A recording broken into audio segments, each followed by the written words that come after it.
Fidel Castro foi um ditador.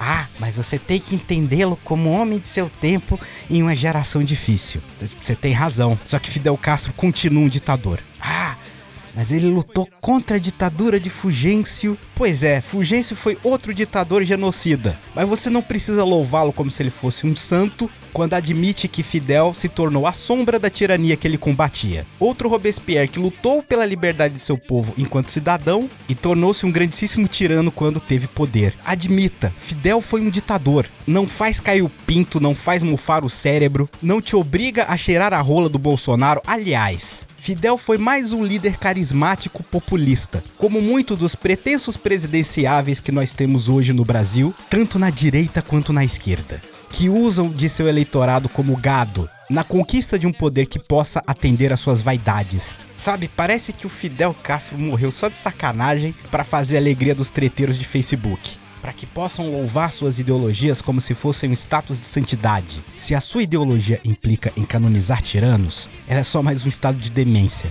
Não importa se foi Getúlio, Pinochet, Salazar, Geisel, Médici e até o Figueiredo, que instrumentou a abertura do regime de 64, se ele tinha uma virtude, é assumir que era tirano mesmo. É engraçado que parte do movimento LGBT louve tiranos malucos como Fidel e o Che Guevara, personalidades que perseguiam e matavam gays. Ah, mas a Inglaterra na década de 60, né? Tratava a pederastia como se fosse crime. Sim, assim como o Brasil em 69, o Brasil no Código Penal Militar, o texto existe até hoje. Precisou o Supremo suprimir dessa lei as palavras homossexual e pederastia, transformando a lei como uma espécie de lei contra hábitos libidinosos.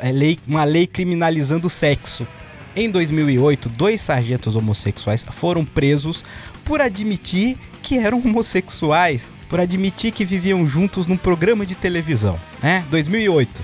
Isso tá errado, isso é nojento, isso é troglodita, isso é bárbaro, isso é medieval. Mas isso não inocenta Fidel em porra nenhuma. É como querer limpar a merda de um com a água da fossa do outro.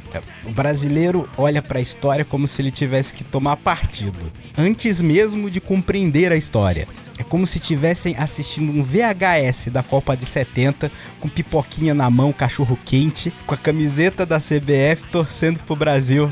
Como se ninguém soubesse o final da história.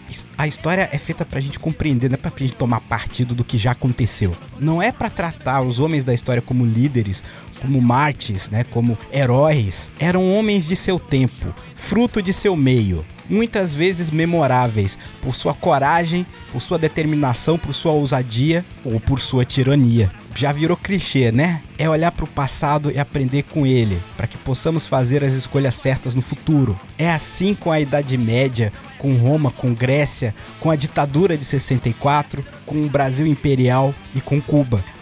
Mas o imperialismo norte-americano... Sim, os Estados Unidos têm um passado negro. Eles foram muito imperialistas de sua independência até a primeira metade do século XX, como se tivessem uma espécie de dor de cotovelo do Império Britânico. Democracia só pra eles, o resto da América Latina que se foda. Depois veio a Guerra Fria, uma era de absurdos, inclusive nos Estados Unidos, onde se cometeram excessos, fora dos Estados Unidos e dentro com seus cidadãos, com censura e perseguição. E o bloqueio, e de fato, o bloqueio é uma coisa absurda, porque não resolve, não melhora a vida do povo cubano, muito pelo contrário, os mata de fome aos poucos. Mas isso não inocenta em nada Fidel Castro. Fidel Castro definitivamente é um personagem que entra pra história, mas entra pra história como um ditador.